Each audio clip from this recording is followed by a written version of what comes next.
All our stories are created for entertainment purposes only. I've never done this before, but I need to get these feelings off my chest. I'm Travis, and I'm 32 years old. I'm here to tell you about how my marriage came crashing down. You see, I was married to a woman named Lauren, who was 5 years younger than me. I loved her deeply and allowed her to live life on her terms until she did something that crossed the line. Even though it was tough, I knew I couldn't let her get away with her actions. She committed an unforgivable act, and I felt it had to be addressed. It was a difficult decision, but I believed that letting her off the hook would only encourage such behavior. As painful as it was, I couldn't accept cheating in our relationship. I first met Lauren about 9 months ago at a friend's party. Her beauty caught my eye immediately, and I was eager to get to know her better. I asked my friend to introduce us, and once we started talking, the conversation flowed effortlessly. She told me about her love for partying and living life to the fullest. She was fearless and ready to take on any challenge. Talking to her only deepened my interest. She wasn't just beautiful, she had a clear sense of what she wanted in life. I decided I wanted to see more of her, and we started spending time together. I couldn't stop thinking about her. She made me feel like no one else ever had. Despite warnings from friends about her wild side and ever-changing boyfriends, I brushed them off. I trusted my instincts, believing she felt the same way about me. After just 6 months of knowing Lauren, I knew she was the one I wanted to marry. I took her on a romantic holiday to a private island where I proposed during a stunning sunset. She said yes without hesitation, hugging me and telling me it was the best day of her life. We had a lavish wedding, and our love story became the talk of the town for nearly a month. Our wedding was the talk of the town, and it seemed like everyone was buzzing about our love story.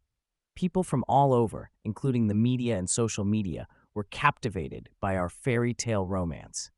We were showered with well wishes and congratulations from strangers and friends alike, feeling incredibly blessed by the outpouring of love. On our wedding day, Lauren and I chose to keep separate rooms for our things. Although we shared nights together, we wanted to maintain our individual lives. We recognized that we hadn't had much time to get to know each other before tying the knot, so we decided to continue living as we did before marriage. This allowed us space to pursue our own interests, strengthening our relationship. We respected each other's schedules and didn't keep constant tabs on one another. I was busy with my business, so adding more to my routine would have been a hassle. I trusted Lauren to take care of herself and communicate if she needed anything. This trust and independence fostered personal growth, respect, and admiration in our relationship. To celebrate our marriage, I organized a 5-day cruise for Lauren and her best friends. I didn't join them to avoid making things awkward. Instead, I focused on making her happy. I believed this would create memorable experiences for her with her closest friends. Even after marriage, Lauren continued her partying lifestyle, coming home late and sometimes drunk. I talked to her about it, and she explained that it was overwhelming for her, as she wasn't used to this kind of life. She mentioned not growing up wealthy like me and needing time to adjust to being a wealthy man's wife. I understood and gave her the space she needed to adapt. It's been almost 3 months since we got married, but Lauren still kept her separate room.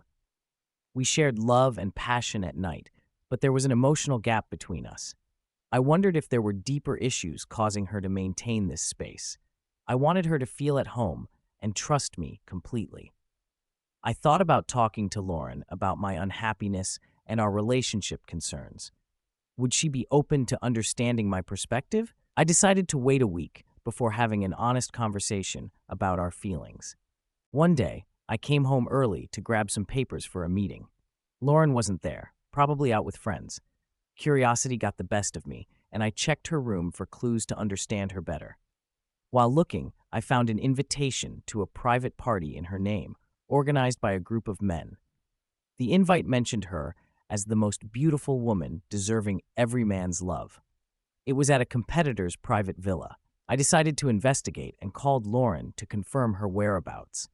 She said she was at a friend's house for a sleepover. I trusted her, but wanted to make sure. I suspected something odd at this party and needed to find out. I arrived at the party location and parked my car outside. I didn't see anyone at the gate, so I let myself in. Inside, the music was blaring, making my ears ring. Many cars lined the path to the villa. Lauren's car was right at the entrance, confirming she was at the party, not her friend's house, as she said. I walked toward the front door, but decided not to ring the bell. Instead, I checked along the wall for an open window to peek through. I spotted a window with its blinds open a bit further down.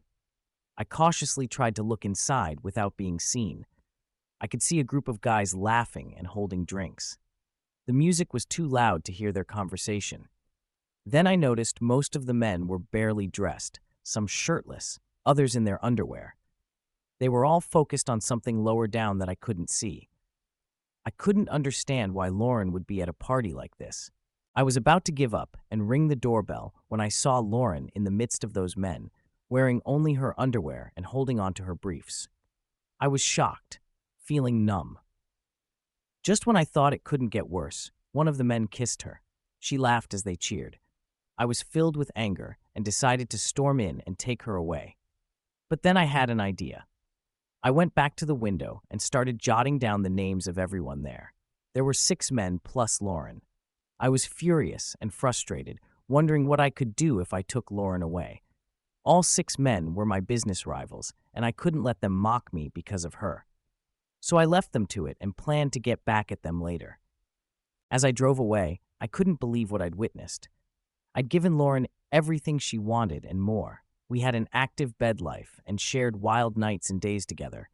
I couldn't understand why she needed to go to such extremes for fun. But dwelling on why wouldn't help. All I could think about was getting back at Lauren and those men who betrayed me. Anger and a desire for revenge consumed me. I needed to come up with a plan to make them pay for what they did and make things right. I was getting angrier by the minute and was determined to ensure they faced consequences for messing with me.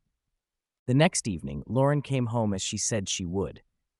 I was waiting to see how she'd act after everything that had happened the night before. Surprisingly, she seemed pretty calm and composed, considering she had cheated on her husband with 6 men. I tried to act normal and asked her about the sleepover. She told me it was fun and that she caught up with her friends. I waited for her to freshen up so I could put my revenge plan in motion. Afterward, when she sat beside me, I told her I was planning a 2-week business trip and had hired a personal secretary named Catherine to assist me during that time. I called Catherine into the living room to introduce her to Lauren. Lauren greeted her, though she didn't look thrilled. I asked Lauren to rest while I discussed some things with Catherine. She said she was tired, which was understandable after her night with those 6 men. Lauren probably wasn't too pleased with me showing such interest in Catherine, but she had no choice but to go along with it. I walked away with Catherine, placing my hand on her backside to make sure Lauren noticed. I spent an hour with Catherine, explaining her role to annoy Lauren and plant doubts about my relationship with her. My goal was to get Lauren to confess to her own wild activities behind my back. The next morning, Catherine went into our bedroom to wake me up, leaving Lauren shocked that she had access to our bedroom too. I quickly got ready and told Lauren I'd see her in 2 weeks. Catherine and I left home, and during those 2 weeks, I stayed at a hotel to keep an eye on Lauren and gather information about the men from the party. I collected as much evidence as possible to use when the time was right. During my hotel stay, I carefully documented any suspicious interactions or behavior from Lauren, as well as any connections she might have had with the men from the party. Moreover, I discreetly gathered both business and personal info about those 6 guys because they shouldn't just get away with messing around with my wife. I hired a personal investigator to delve into all their backgrounds and provide me with reports covering their personal lives and professional connections. As for Lauren, she was a unique case, so I decided to do the spying myself. I was curious to see how she'd behave during these 2 weeks when I wouldn't be around. I patiently waited for her to leave the house because I knew she wouldn't be foolish enough to bring any of her lovers home. Finally, around noon, she headed out. I tailed her car to find out who she was meeting. she parked at a hotel and had a rendezvous with Matt Ryan, my biggest competitor. They shared a meal, laughing and smiling at each other. I even noticed Ryan's hand on Lauren's thigh now and then, and strangely, she made no effort to stop him. After their meal, Ryan escorted her to his car and I drove her to his villa. I had a pretty good idea of what they'd be up to, so I didn't see the point in continuing to follow them. My private investigator had already provided me with some info about Matt Ryan, and I had managed to obtain contact details from Matt's fiancée. I headed to a phone booth and rang her up. I spun a tale about Matt planning a surprise and gave her an address to meet him. She arrived about 40 minutes later, drove right in, and was probably expecting a pleasant surprise. Since I had already bribed the security guards, they let her through without a second thought. The main door was wide open since there was no reason to lock it. Matt's fiancée walked in, hoping for a delightful surprise, but she stumbled upon a shocking scene. Matt intimately involved with a woman she couldn't recognize in a compromising position. She let out a scream, hurled her engagement ring at Matt's face, and stormed out in a furious rage. Matt trailed after her, trying to convince her that she'd misunderstood, but she trusted her own eyes. She not only ended their engagement, but also threatened to pull her investments from his business. I sat in my car, thoroughly enjoying the spectacle before my eyes. I thought to myself, 1 down, 5 more to go. Similarly, I gathered information on the other men and obtained evidence of their unfaithfulness to their wives or ensured they were caught in the act. As a result, most of them faced financial losses or had to pay substantial alimony due to their cheating. But I had one major surprise in store for Lauren. I sent invitations to all the men she was involved with, inviting them to a party at a new venue to lift their spirits during this challenging time. Additionally, I extended an invitation to Lauren on behalf of all the men, portraying her as the only woman who truly understood them and never judged them. The party was meant to celebrate the unique bond they shared with her. I made certain that the villa was fully prepared for the event before the party kicked off. Everyone arrived punctually, and I ensured that they left their phones at the entrance, part of my scheme to isolate them from the outside world. Lauren strolled in, rocking a red backless dress I'd given her. I couldn't help but find it amusing that she had the nerve to wear something I'd gifted her while enjoying herself with other guys without a shred of guilt. I'd installed cameras all over the villa, even in the bathrooms, because I didn't want to miss a single moment. The party kicked off with music and drinks, and gradually they started dancing and smooching. As the party rolled on, I broadcasted a live stream of the event to all the companies involved. It played on every TV screen in my company and the other companies invited to the party. I had confiscated everyone's phones and kept them with me in the monitor room. Their phones began ringing as the party continued, some calls from their bosses and others from their families and friends, informing them that they were on a live stream. I silenced all the phones and settled in with a bucket of popcorn to enjoy the show. During the 2 weeks I'd been shadowing Lauren, one thing became clear. She never truly loved me. She was only in it for the money and the perks that came with being my wife. I should have been more careful not to fall for someone like her, a total gold digger. Honestly, I wouldn't have had an issue with it because I get that money can be attractive, but what I couldn't stomach was how she tried to deceive me by acting like a faithful wife. Not only was she having an affair, but she was getting cozy with people I had to deal with professionally. I could see the smug looks on their faces when they'd come talk business with me, knowing they were having a blast with my wife. That was something I couldn't tolerate. I knew I was doing the right thing by exposing not just Lauren, but also sending a clear message to those men that they'd made a lousy choice by messing with me. I collected all the party footage and left, leaving a message for Lauren that I'd be back the next day.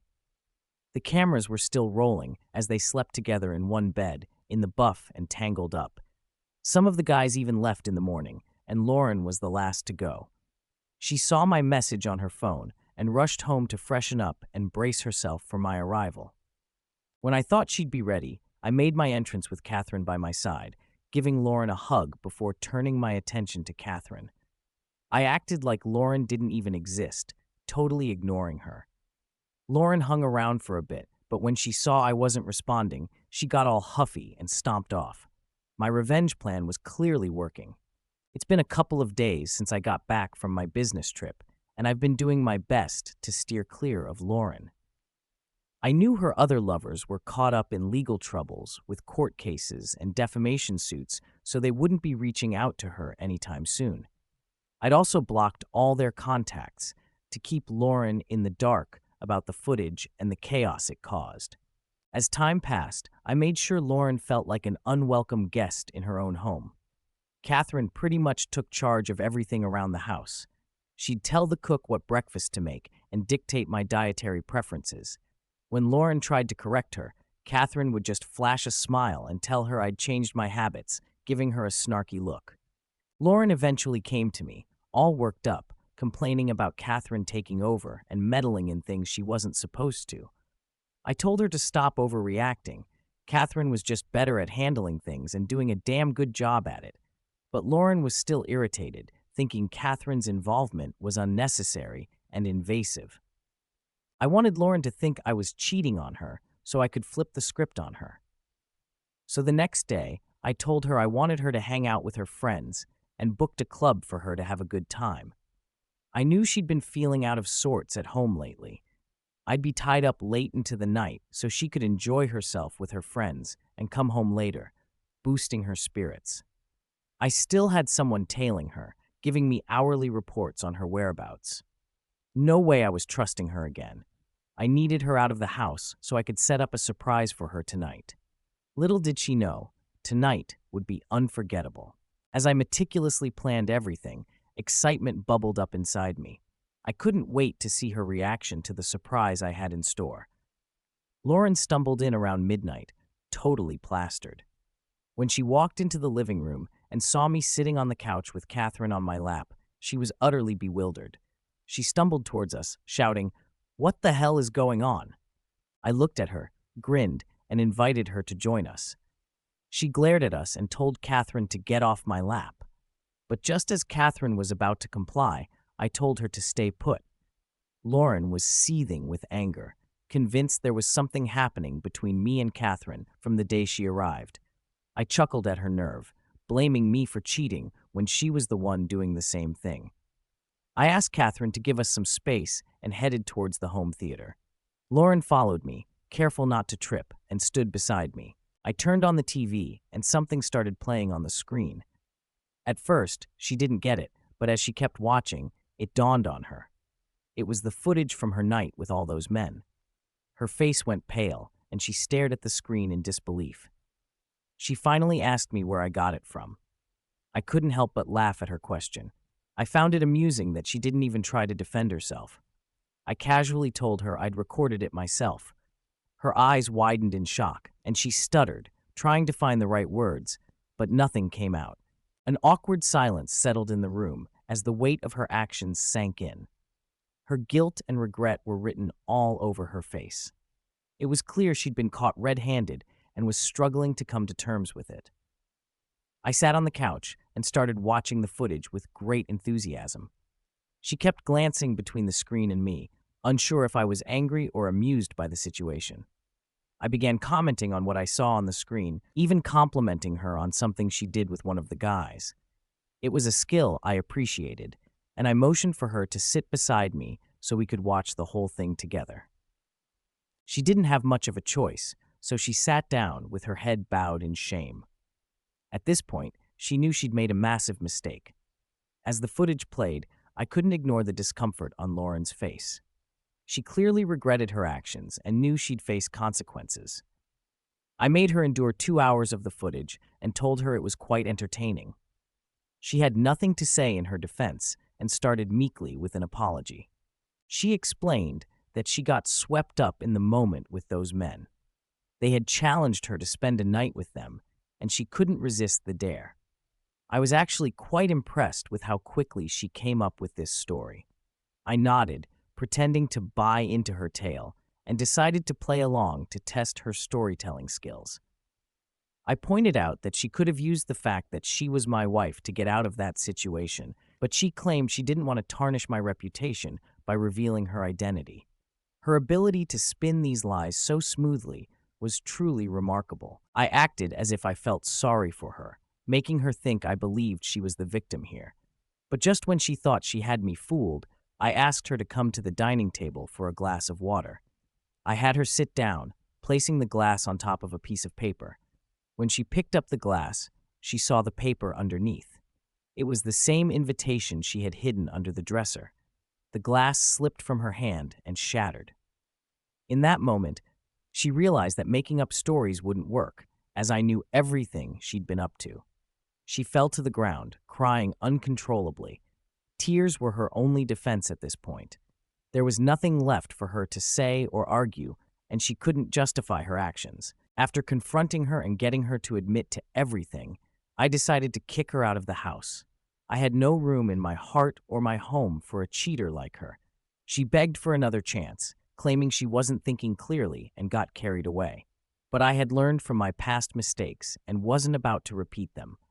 I firmly stuck to my decision, knowing that forgiveness wasn't on the table. It was a painful choice, but it was necessary for my own well-being and self-respect. Looking ahead, I promised myself that if I ever developed feelings for someone new, I would thoroughly assess their suitability to be a part of my life. This was the most significant lesson I took away from Lauren's betrayal. In just a week, I had my attorney serve her with divorce papers. I ensured she wouldn't receive anything from me after all the turmoil she had caused. I also made sure that some pictures and videos of her infidelity made their way into the media, exposing and humiliating her. I aimed to tarnish her reputation and make it hard for her to find employment. I even cautioned major companies against hiring her. I kept a private investigator on her tail to stay informed about her activities. I wanted her to experience the challenges of life without me. I hoped she'd regret her actions every day moving forward. I ensured she faced difficulties finding a place to stay and faced rejection when seeking employment. She refused to agree to a mutual divorce and insisted on alimony. I couldn't help but chuckle at her audacious demands for money and property. She even pretended to be pregnant to secure child support and property in the child's name. Before the judge, I presented all the incriminating photos where she was intimately involved with numerous men.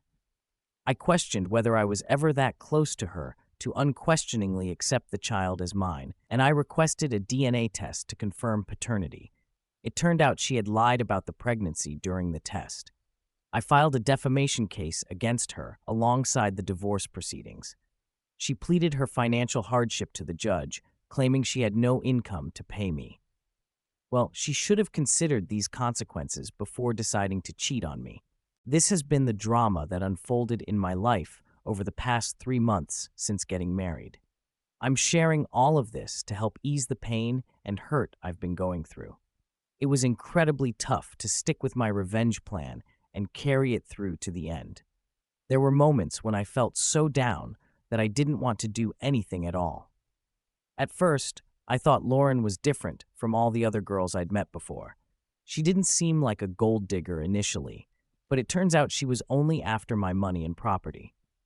Now I understand why she didn't want to share a room with me from the start. Living together would have made it much harder for her to hide her deceitful actions. It's painful to realize, but I'm thankful I uncovered her true intentions before things got even messier. I can totally relate to the saying, "Love is blind." In my case, it was not only blind, but also untrustworthy.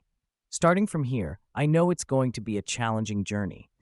She not only destroyed my marriage, but also tarnished my reputation. I can see the way people look at me as I pass by. There's pity in their eyes, and some even mock me for being fooled by a woman who was cheating right under my nose. It's tough to deal with the judgment and scrutiny from those around me. The weight of betrayal is heavy, and navigating the aftermath is no walk in the park. I'd appreciate your suggestions and opinions on everything I've done and how I should move forward. This whole ordeal has left me second-guessing myself constantly, and any help or advice would mean a lot to me. All right, that was a fun story. Now let's move on to another exciting one. Stay tuned, and let's dive in.